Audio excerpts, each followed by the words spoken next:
Today we're going to discuss exponential functions. Exponential functions are widely used in the real world. One very common use of exponential functions is to describe the spread of bacteria, viruses, or diseases. We're going to look at how an exponential function can be used to model the spread of COVID-19. Let's start with an important scientific term. R0 is a term that's used in math and science. R0 describes the expected number of people that one person with a disease will infect. So in this particular example, we're going to look at if you have one person who is infected with COVID-19, R0 tells us how many people on average that one person will infect. Many early studies in 2020 have estimated that R0 for COVID-19 is between 2 to 3. This means that one person infected with COVID-19 will infect between 2 to 3 other people. Let's suppose that one single person with coronavirus will infect 2 other people. That means that we're supposing that R0 for COVID-19 is 2. And I've created this simple drawing right here to model this function. So if we start at stage 0, this is one single infected person. We're going to suppose that that one single infected person will infect 2 other people. In turn, each of those infected people will infect 2 other people. And in turn, each of those infected people will infect 2 other people. Let's fill in this corresponding table right here. So stage 0 represents the single infected person. The number of infected people during this stage is 1. During stage 1, that single infected person has now infected 2 people. So during stage 1, 2 new people are infected. During stage 2, each of these infected people are infecting 2 new people. So there are a total of 1, 2, 3, 4 new infected people in stage 2. 8 new people are infected in stage 3. We could continue this model, but let's take a look at these numbers and let's see if we can recognize some patterns and come up with a function to represent this situation. First, what do we notice about the y values? Notice as we go from stage to stage, the y values are doubling. As we go from this stage to this stage, the y has doubled. As we go from this stage to this stage, the y has doubled. And as we go from this stage to this stage, the y value has doubled. In other words, we're multiplying the y's by 2 as we progress from stage to stage. So now let's predict how many new people will be infected in the next stage. In stage 4, let's see, we would want to take the previous y value and multiply it by 2. And 8 times 2 will give us 16. Now let's see if we can write a function to represent this situation. X will represent the stage, just like the x represented the stage in our table. And the y value, or in other words, the f of x value, will represent the number of new people infected during that corresponding stage, just like it did in the table here. I encourage you to pause the video for a second and see if you can come up with that function.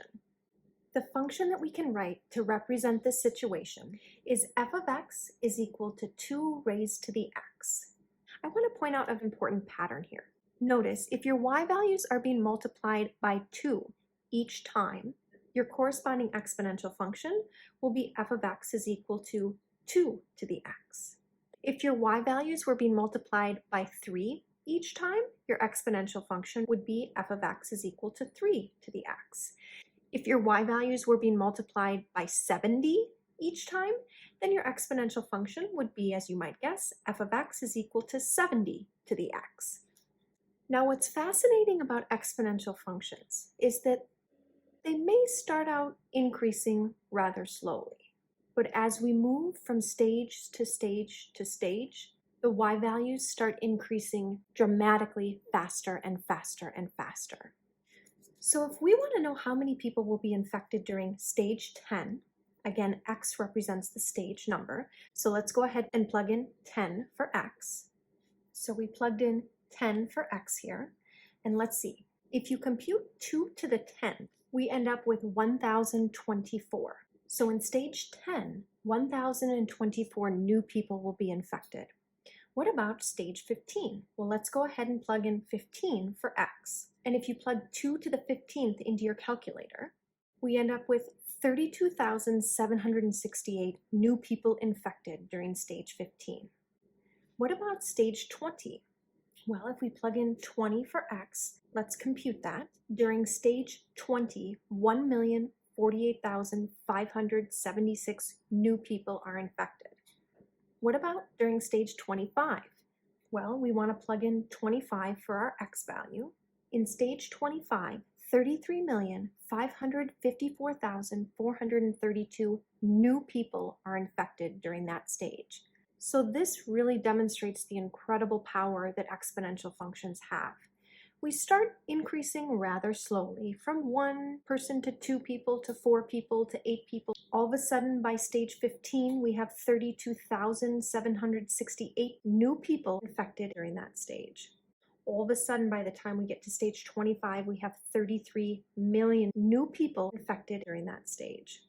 This exponential function really shows the incredible and alarming effect that one single person can have on the spread of a disease. Now that we've seen a model of the true power of exponential functions, let's define exponential functions and let's look at some examples of functions that are exponential functions and functions that are not exponential functions. To start, an exponential function is a function of the form f of x is equal to a to the x. Here's some examples of exponential functions. This is an exponential function. In order to be an exponential function, 2 requirements must be met. 1, your base must be a constant, and 2, your exponent must contain a variable. Let's look at just a couple more quick examples. This is an exponential function because the base is a constant and the exponent contains a variable. Here's one more example of an exponential function. And again, this is an exponential function because the base is a constant and the exponent contains a variable z. Now let's look at some examples of functions that are not exponential functions. This often gets confused with an exponential function, but this is not an exponential function. We actually call this a polynomial function. This is not an exponential function because the base is not a constant and the exponent does not contain a variable. Now, all exponential functions must have a constant for their base, but there are 2 numerical bases that exponential functions are not allowed to have. Exponential functions cannot have a base of 0 or 1. Let's take a look at why that's the case. Let's suppose you had the function f of x is equal to 1 to the x. We said that exponential functions are not allowed to have a base of 0 or 1. Since this has a base of 1, this is not an exponential function. But why is this not an exponential function? No matter what we plug in for x, we always get 1. So f of x is equal to 1 to the x could be rewritten as f of x is equal to 1, because 1 raised to any exponent is equal to 1.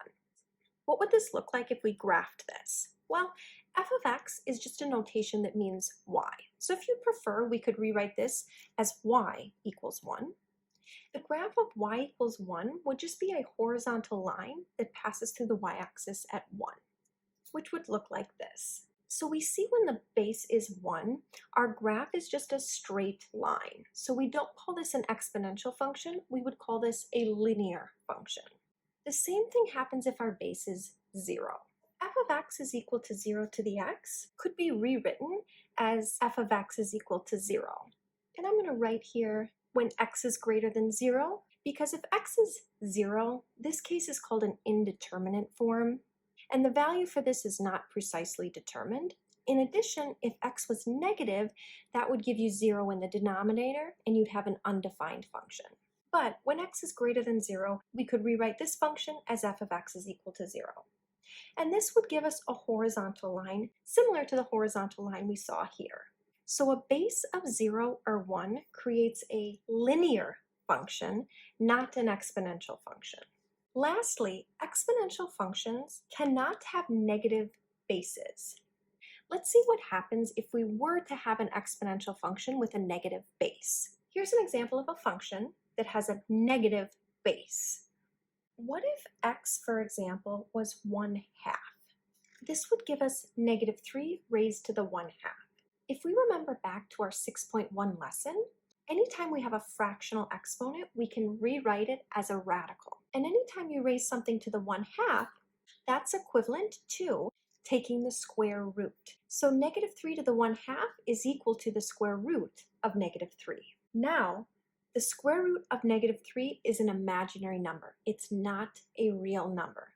And that's the problem. If you allow negative bases, you're going to encounter situations where you get numbers that are not real. Let's look at one more example. What if x was 1/4? If we plug in 1/4 for x, that leaves us with this expression. And again, if we remember back to our 6.1 lesson, raising something to the 1/4 is equivalent to taking the 4th root. So we can write negative 3 to the 1/4 as the 4th root of negative 3. These are not real numbers.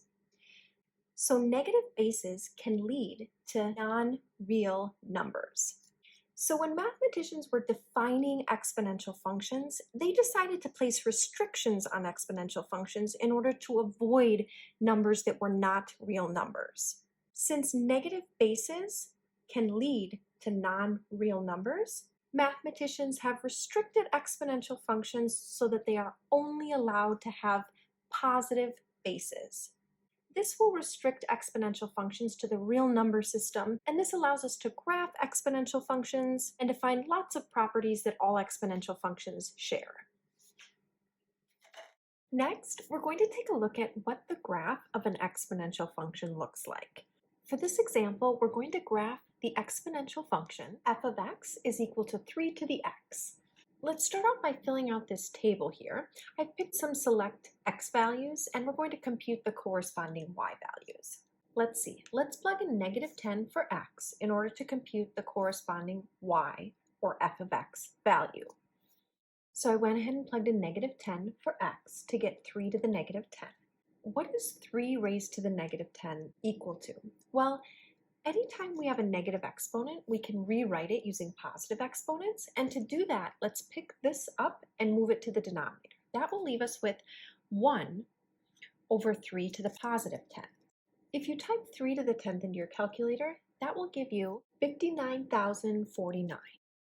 To help us graph this, let's convert this to a decimal.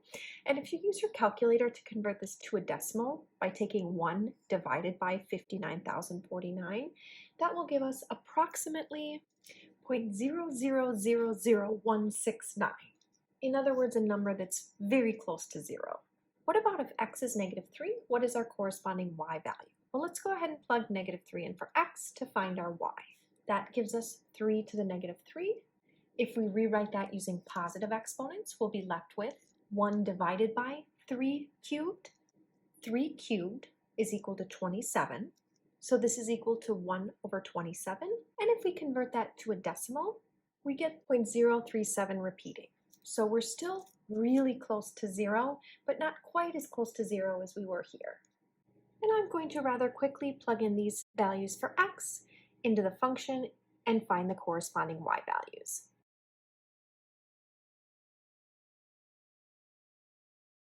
So here's our x values, and here are the corresponding y values. So now we can use this table to help us sketch a graph of the function f of x is equal to 3 to the x. Now let's see, when x is negative 10, y is really close to 0. So if we draw that point on our graph, it's going to be almost on the x-axis, just a tiny bit above the x-axis. It's really close to 0.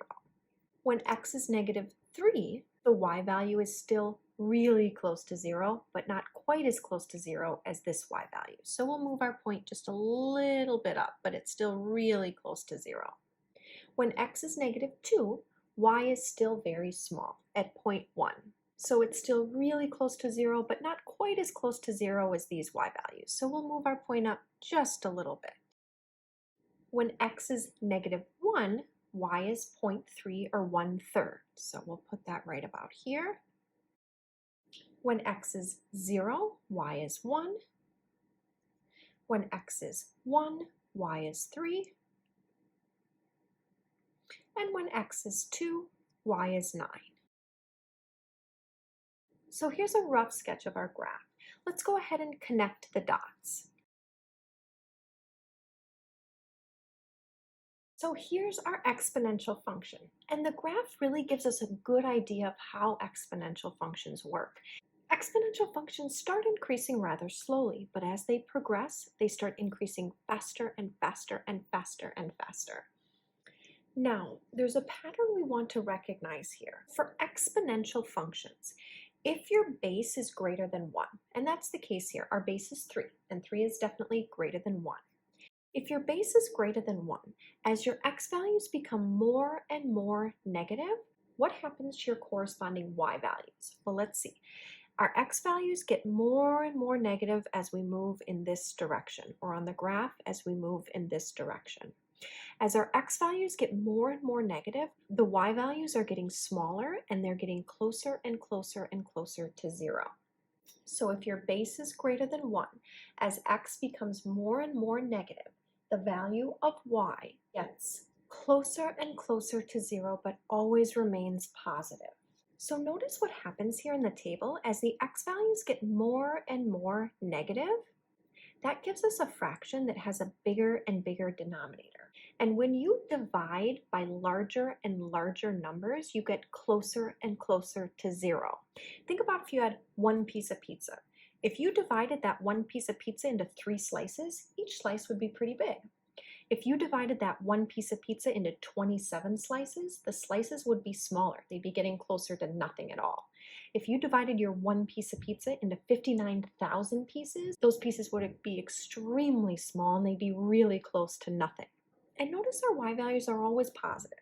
If our x values are positive or 0, or even if our x values are negative, our y values are always positive. No matter what you plug in for x here, it will never give you a negative y value. So here we looked at an example of an exponential function where the base is greater than 1. Next, we're going to look at what the graph of an exponential function looks like when that function has a base that is between 0 and 1. So I picked some select x values. Let's plug those x values in for x to find the corresponding y values. Let's start with if x is negative 2, we'll plug negative 2 in for x, which leaves us with 1/3 to the negative 2. If we remember our rules of exponents, we can apply the negative 2 to the numerator and to the denominator, leaving us with 1 to the negative 2 over 3 to the negative 2. Now 1 raised to any exponent is just 1, so this is equivalent to 1 over 3 to the negative 2. And if we rewrite this using positive exponents, we just need to bring the 3 to the negative 2 up to the numerator, and that will leave us with 3 to the positive 2, or in other words, 9. Let's go ahead and plug in negative 1 for x to find our corresponding y value. That leaves us with 1/3 to the negative 1, and if we apply the negative 1 to the numerator and denominator, that will leave us with this. And then 1 to the negative 1 is just 1, so we're left with 1 over 3 to the negative 1. And then to rewrite this using positive exponents, let's pick this up and move it to the numerator, which leaves us with 3 to the 1, or 3. And I'm going to rather quickly plug in these values for x into the function and find the corresponding y values. Now let's go ahead and graph. We'll start off when x is negative 2, our corresponding y value is 9. When x is negative 1, our corresponding y value is 3.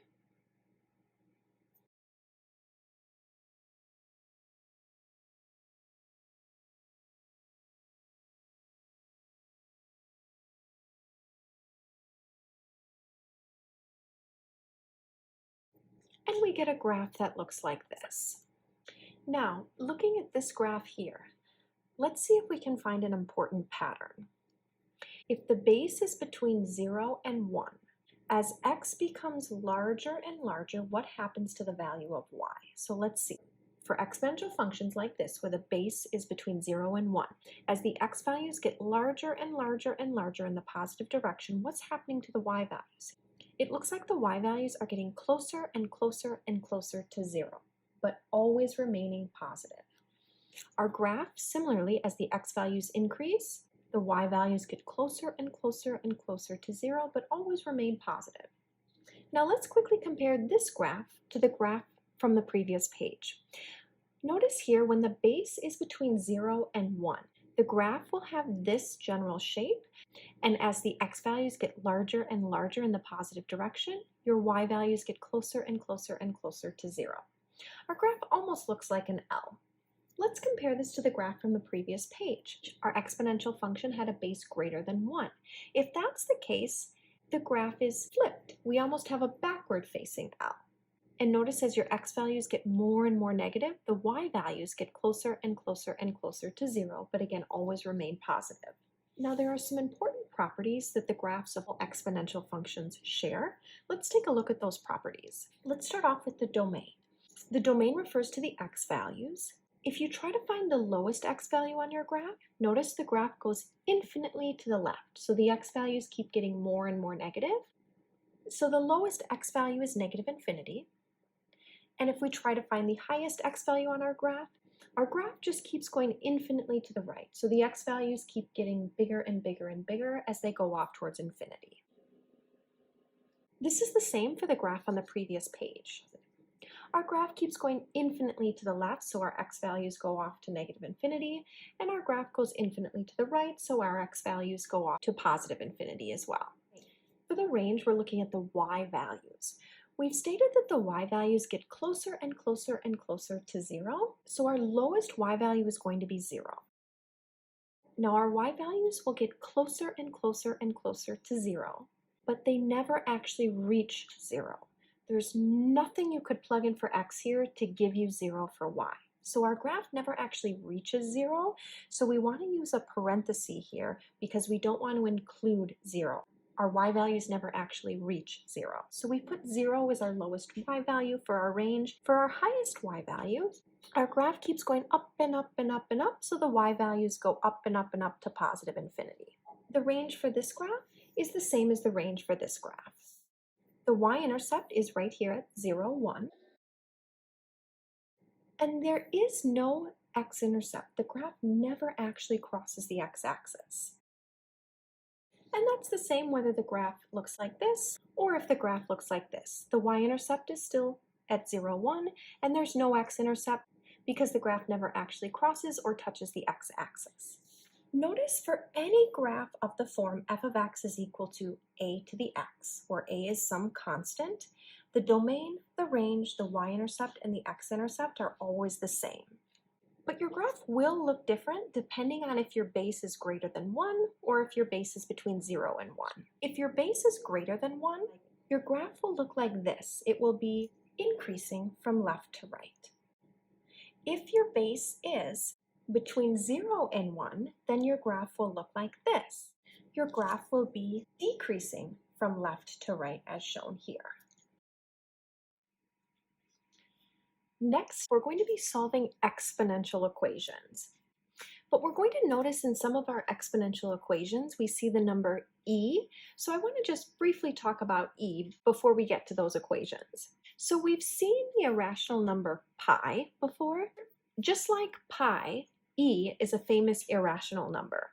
E is used in lots of situations. It's used in finance, engineering, physics. E is found in formulas that model growth and decay, compound interest, statistical bell curves, probability, electrical circuits, lots of different situations we see in the real world. So E is an irrational number. It goes on indefinitely. But the approximate value of E rounded to 5 decimal places is 2.71828. And we're going to see some problems involving E shortly. Now we're going to see exponential equations. Remember that exponential functions have a constant for the base and the exponent contains a variable. So you'll know that you have an exponential equation if you see you have a constant for a base and a variable in your exponent. Just like we see here, we have a constant as our base and a variable in our exponent. When we're solving exponential equations, the first step, we're going to write both sides of the equation using the same base.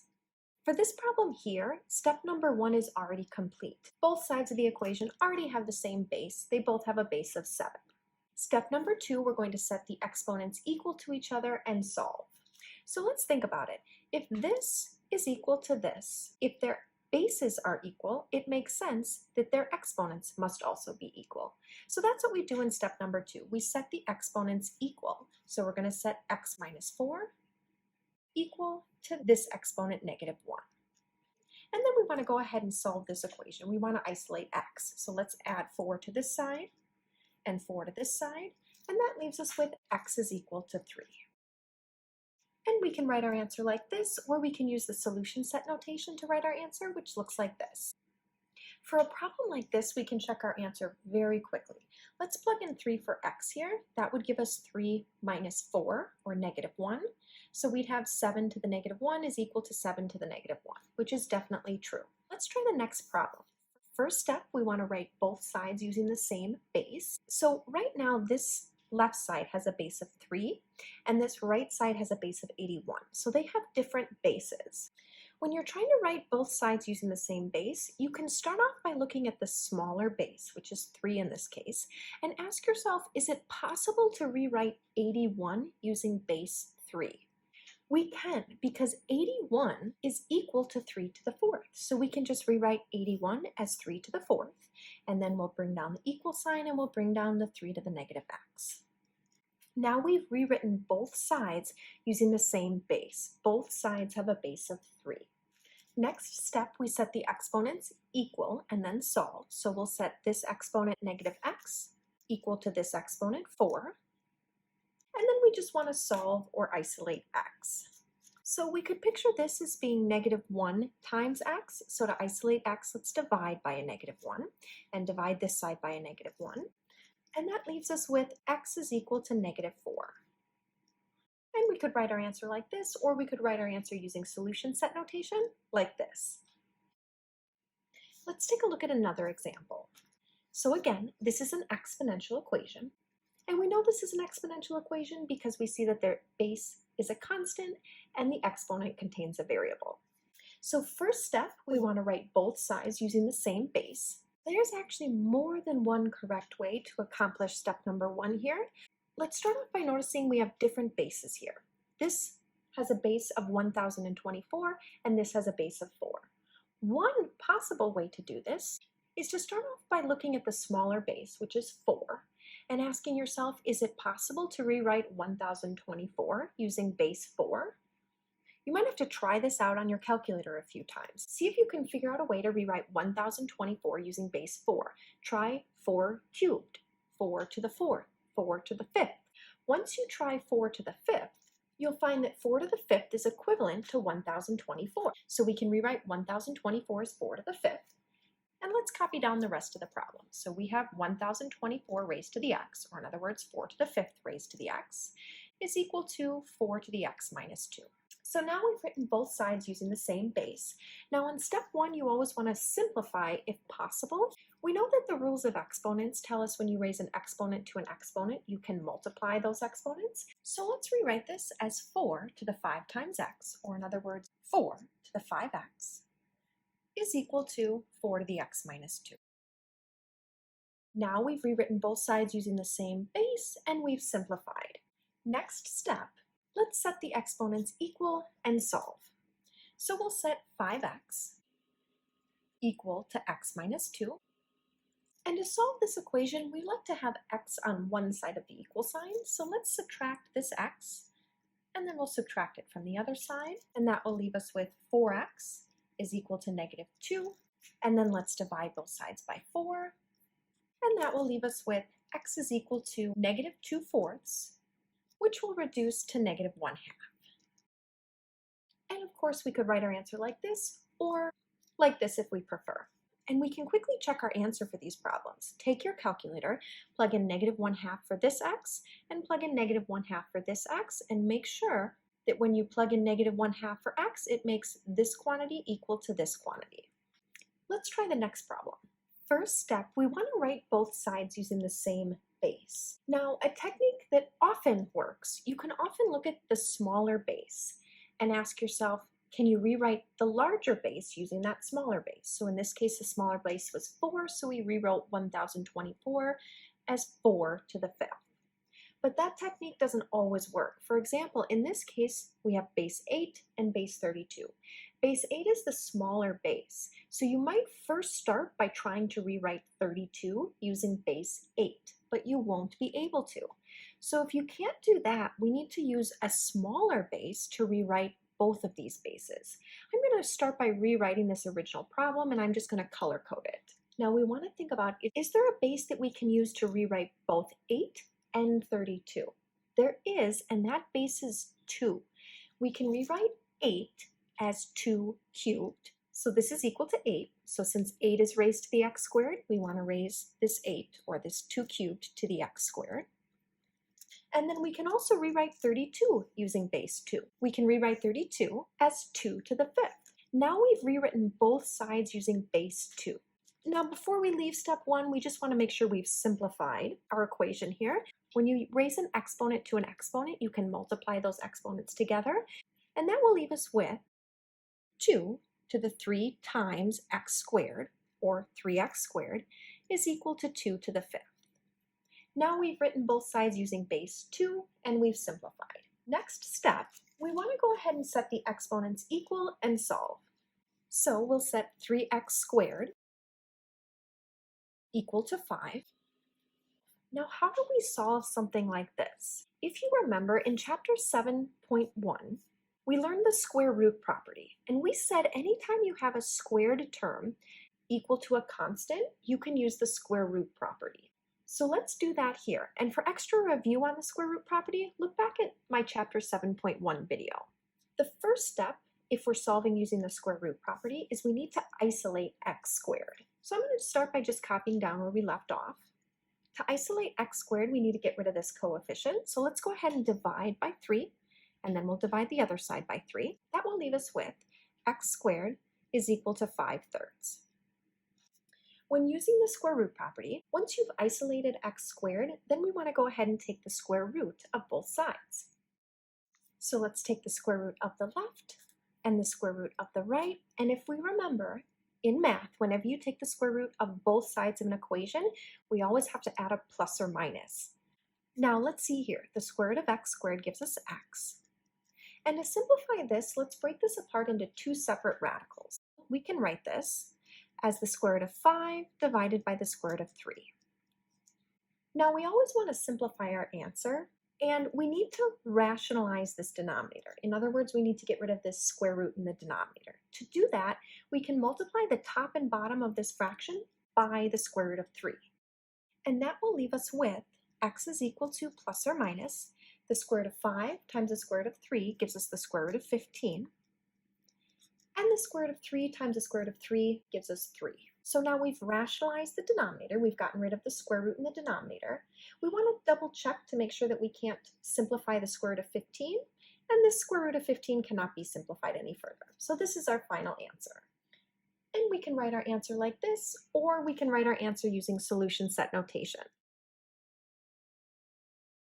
Let's take a look at these last 2 examples. In this example, we see the number e. Remember, e is an irrational number. It's approximately 2.71828.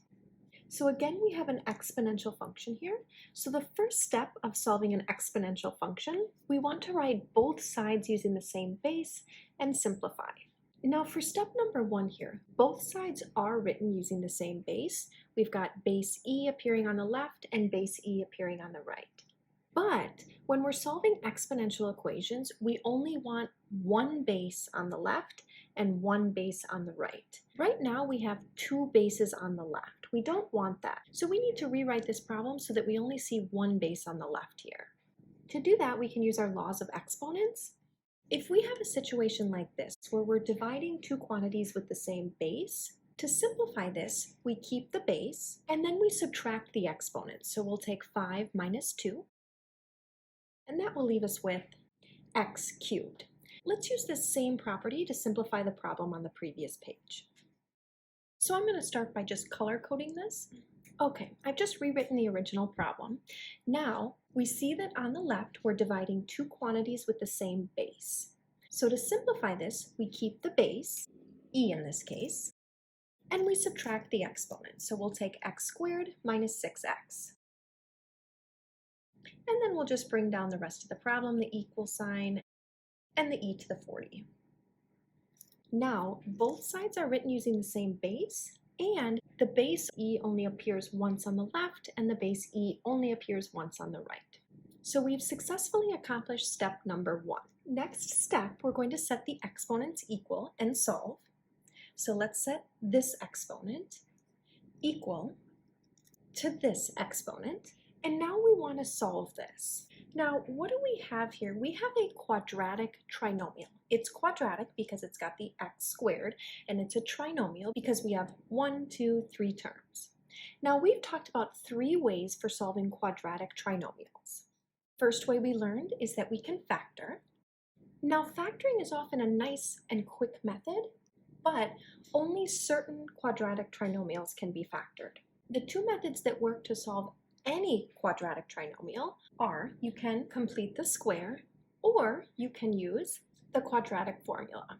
So to solve this, you can pick which of these 3 approaches you prefer. Again, factoring only works with certain trinomials, but it's often the quickest. So to start, I'm going to see if we can factor this trinomial. Now, whether we're factoring or completing the square or using the quadratic formula, the first step is we want to write our trinomial in standard form.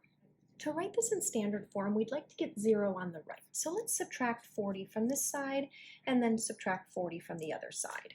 That will leave us with the standard form x squared minus 6x minus 40 is equal to 0.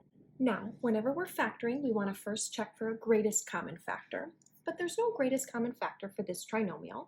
So the next step, we want to find 2 numbers that multiply to give us negative 40, and we need those same 2 numbers to add to give us negative 6. And the 2 numbers that work are 4 and negative 10. So it looks like we can factor this. We'll factor this as x plus 4 times x minus 10.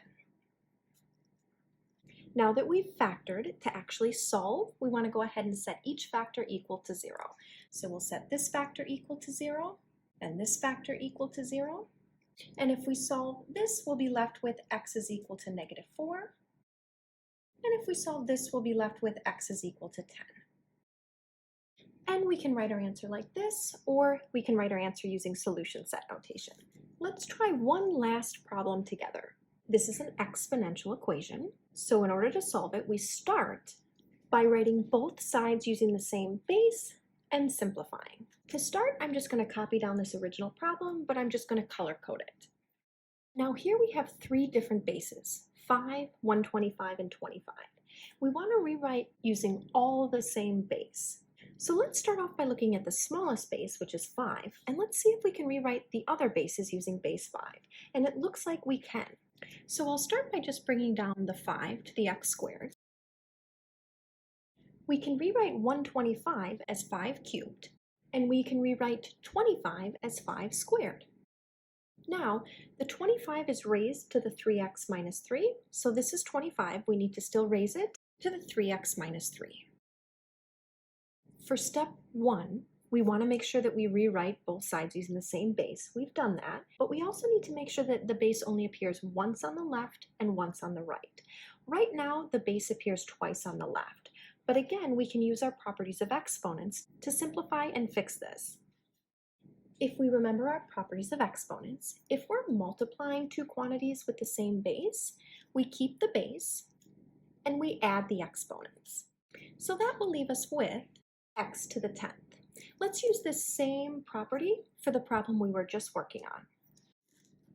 So on the left here, we're multiplying 2 quantities with the same base. So let's keep the base, which is 5, and we will add the exponents. We'll take x squared plus 3. Okay, now we fix this so the left side now only has 1 base. Now, in step 1, we also want to simplify if possible, and this right side can be simplified. If we remember, when you raise an exponent to an exponent, the properties of exponents tell us we can multiply those. So this would simplify to 5 to the 2 times 3x minus 3. And if we'd like, we can go ahead and distribute the 2, and if we do that, we'll be left with 5 to the, let's see, 2 times 3x will give us 6x, and 2 times negative 3 will give us negative 6. And I'm going to bring down this 5 to the x squared plus 3. Now step 1 is complete. We've rewritten both sides using the same base, and we've simplified as much as possible.